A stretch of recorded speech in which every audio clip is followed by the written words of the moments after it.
आत्मीय भाइयों एवं बहनों, पुस्तक युवा क्रांति पथ डॉक्टर प्रणव पांड्या,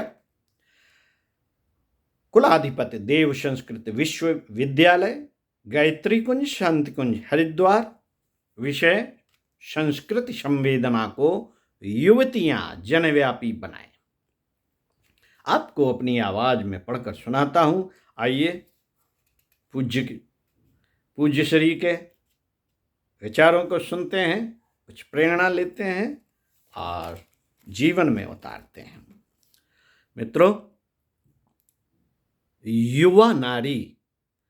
युवा नारी यदि संस्कृति संरक्षण करे तो सांस्कृतिक परिदृश्य में सुखद परिवर्तन निश्चित है। वैसे भी संस्कृति का नारी के साथ प्रगाढ़ रिश्ता है। युवतियों के साथ यह प्रगाढ़ता और भी सघन हो जाती है। युवा नारी के संस्कारशील व लज्जा से किसी भी देश की सांस्कृतिक पवित्रता बढ़ती है, लेकिन यदि इसके विपरीत होने लगे,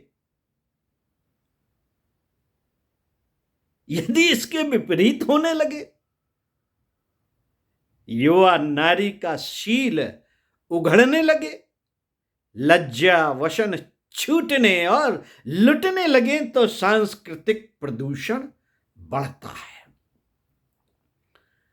आज का सांस्कृतिक सच यही है। इसके कारणों की कई तरह की पड़ताल होती रहती है। इस संबंध में अनेकों सभा संगोष्ठियां होती हैं। पत्रिकाएं भी काफी कुछ प्रकाशित करते हैं। इन प्रयासों में सामाजिक आर्थिक कई पहलू उजागर होते हैं, लेकिन मूल बात जो चिंतनीय है उस पर कम ही लोग चिंतन कर पाते हैं।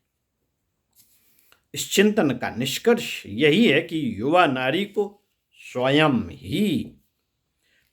ही इस स्थिति को संवारने के लिए आगे आना होगा। उसे खुद ही आगे बढ़कर यह घोषणा करनी होगी कि उसका शील और संस्कार बिकाऊ नहीं है। फिर विज्ञापन दाता इसकी कितनी ऊंची बोली क्यों न लगाए। इसी तरह उसे अपने में ऐसे साहस का संचार करना होगा जिससे कोई दुष्ट दुराचारी उसकी लज्जा लूटने की हिम्मत न जुटा सके। मित्रों, उत्तरांचल मूल की युवती प्रतिभा नैथानी इस महत् कार्य के लिए स्वयं से प्रेरित होकर संकल्पित हुई है। प्रतिभा का मूल निवास जरूर उत्तराखंड है, पर उनका कार्य क्षेत्र समूचा भारत देश है। मुंबई में सेंट जेवियर कॉलेज में राजनीति विज्ञान की प्राध्यापिका प्रतिभा नैथानी द्वारा टीवी चैनलों में परोसी जा रही अश्लीलता पर रोक लगाने के लिए जनहित याचिका दायर करने के बाद उनके सांस्कृतिक कार्यों को लोगों ने पहचाना है। उत्तराखंड की प्रतिभाशाली युवती प्रतिभा नैथानी का सांस्कृतिक परिचय व्यापक है। उन्होंने नंदा देवी जैव उद्यान में जनजातीय लोगों के पारंपरिक हक विषय पर शोध कार्य किया। उन्होंने हिंदुस्तानी संगीत में संगीत विशारद की शिक्षा पाई है। प्रतिभा राजस्थानी लोकगीत गायन में भी सिद्धहस्त कलाकार हैं तथा घूंगर घूमर डांस अकादमी की मुख्य गायिका भी हैं। यह अकादमी लुप्त हो रहे राजवीर घूमर नृत्य के पुनरुत्थान में जुटी है। अकादमी के सदस्य के तौर पर प्रतिभा ने America, Mauritius, Morocco, Venezuela, Nigeria, Trinidad, दो बैंकों में अपनी सांस्कृतिक प्रतिभा का प्रकाश बिखेरा है। मित्रों, टीवी चैनलों पर परोसी जा रही अश्लीलता के विरुद्ध प्रतिभा ने जबरदस्त संघर्ष करने की ठानी है।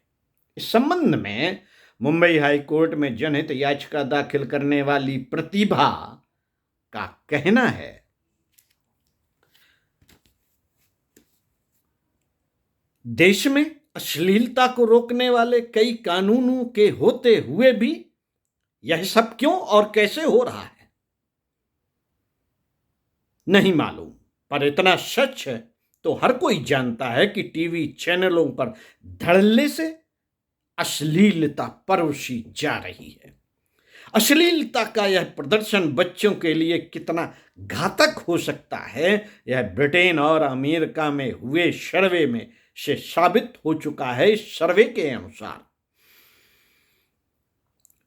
के अनुसार सांस्कृतिक प्रदूषण फैलाने वाले इन कार्यक्रमों से बच्चों के दिलो दिमाग पर बुरा असर पड़ता है। दुनिया भर के जनसंचार माध्यम आज जहां ऐसे कार्यक्रमों को रोकने के लिए प्रयत्नशील है, वहां हम भारतवासी हाथ पर हाथ धरे बैठे रहे, यह किसी भी तरह उचित नहीं है। अपनी संस्कृत संरक्षण में जुटी प्रतिभा का कहना है कि शुरुआत में इस मुहिम में मैं अकेली थी, लेकिन आज इस अध्ययन में मुझे 25 संगठनों का सहयोग मिल रहा है। ये सभी संगठन और इनमें कार्यरत युवतियां अश्लीलता के खिलाफ लड़ाई में मेरे साथ खड़े हैं। प्रतिभा देहरादून के स्वयंसेवी संगठन जनाधार से भी जुड़ी हैं। इसके अलावा नंदा देवी बायोस्फीयर रिजर्व में भोटिया जनजाति के हक दिलाने के लिए भी संघर्षरत हैं। प्रतिभा मुंबई स्थित संस्था डेवलपमेंट की निदेशक हैं तथा गरीब बच्चों को सस्ती प्लास्टिक सर्जरी मुहैया कराने वाले स्वयंसेवी संगठन से जुड़ी हैं। मित्रों, संस्थाएं या संगठन कोई भी क्यों ना हो, पर प्रतिभा का मकसद अपनी संस्कृति संवेदना को जनव्यापी बनाना है और देश की सांस्कृतिक धरोहर को बचाए रखने के लिए प्रयास करना है। शहर में संस्कृति संरक्षण का काम कर रही प्रतिभा की तरह ग्रामीण युवतियों ने भी इसके लिए साहस भरे कदम बढ़ाए हैं। इन महिलाओं ने अपने कार्य के लिए अखबार को माध्यम बनाया। ग्रामीण युवतियों व महिलाओं द्वारा चलाए जा रहे इन न्यूज लेटर्स का मुख्य उद्देश्य नवसाक्षरों को पढ़ने में रुचि बनाए रखना, जागरूकता लाना, देश व क्षेत्र की संस्कृति का संरक्षण व प्रसार करना और महिलाओं की आवाज को सामने लाना है। बात 1992 की है। इसकी पृष्ठभूमि महिला समाख्या ने तैयार की और गांव की महिलाओं को इस कार्य की जिम्मेदारी सौंपी। शुरुआत में ग्रामीण महिलाएं काफ़ी संकोच व हिचकिचाती थीं कि इस काम को कैसे कर पाएंगी, लेकिन सबसे पहले चित्रकूट की महिलाओं ने हिम्मत जुटाई और अपना अखबार महिला डाकिया निकाला। थोड़ी डगमग स्थिति के बाद इसकी लोकप्रियता इतनी बढ़ी कि इसे पत्रकारिता का चमेली देवी पुरस्कार मिला। इसके बाद 12 जनपदों की महिलाओं ने न्यूज लेटर्स निकाले।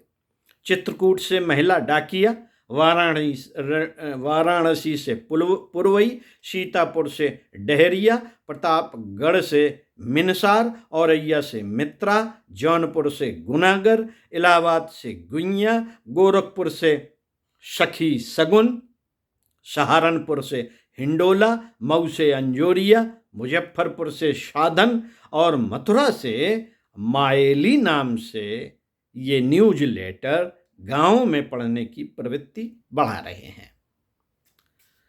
मित्रों, महिला समाख्या से जुड़ी गांव की युवतियों के द्वारा निकाले जाने वाले इन अखबारों की खास बात यह है कि इनकी सामग्री से लेकर साज सज्जा तक के प्रत्येक चरण में नारी ही भागीदार बनती है। कई स्थानों में तो इनका वितरण भी महिलाओं के हाथों में है। इनमें छपने वाली विषय वस्तु पर ध्यान दें। पंचायत चुनाव में महिलाओं की भागीदारी, न्यूनतम मजदूरी, सरकारी स्कूलों में फीस, दहेज उन्मूलन, भूजल की समस्या, नशाखोरी के नुकसान, लड़के लड़कियों में भेदभाव, लिंग परीक्षण आदि के साथ देश और क्षेत्र की संस्कृति के संरक्षण से जुड़े मुद्दे इनमें प्रकाशित होते हैं। साथियों, इनमें इनके लेखों टिप्पणियों की भाषा इतनी सरल व क्षेत्रीय होती है कि इसे समझना और आत्मसात करना बहुत आसान होता है। गुनागर टीम की सदस्याएं मंजू, सुमन, ब्रजभा और सुषमा को गांव के लोग गुनागर दीदी कहकर पुकारते हैं। इनका कहना है कि हम लोग विषय का चयन करते समय सांस्कृतिक, सामाजिक एवं सामयिक पहलुओं पर गौर करते हैं। गुनागर टीम से जुड़ी नारियों ने अभी हाल में दहेज विरोधी भारी संघर्ष किया था। इसमें इन्हें व्यापक प्रशंसा भी मिली। पुरवई, जिसका प्रकाशन बनारस से होता है, इसने महिला किसानों के लिए काफी काम किया। इससे प्रेरणा लेने वाली निर्मला का कहना है, पुरवई हम हन क आंख खोले का काम कवले है। पुरवई हमहन का आंख खोले का काम कैले है, ऐसे ज्ञान बढ़े कि संगे हमार बात रखे का मौका मिले, नहीं तो हमार क्या सुनी। अपने इस काम से जुड़ी इन ग्रामीण युवा नारियों में अपूर्व संतोष उभरा है। आत्मविश्वास से भरी इनमें से कई युवतियों ने अपने जीवन की संस्कृति को संकल्पित व समर्पित किया है। युवा नारियां गांव की हो या शहर की, सांस्कृतिक दायित्व तो सभी के समान है। यदि ये और देश के अन्य युवा विचार क्रांति अभियान में अपनी भागीदारी निभाएं तो नव युग के नवोदय का एहसास सभी को हो सकता है। ओम शांति।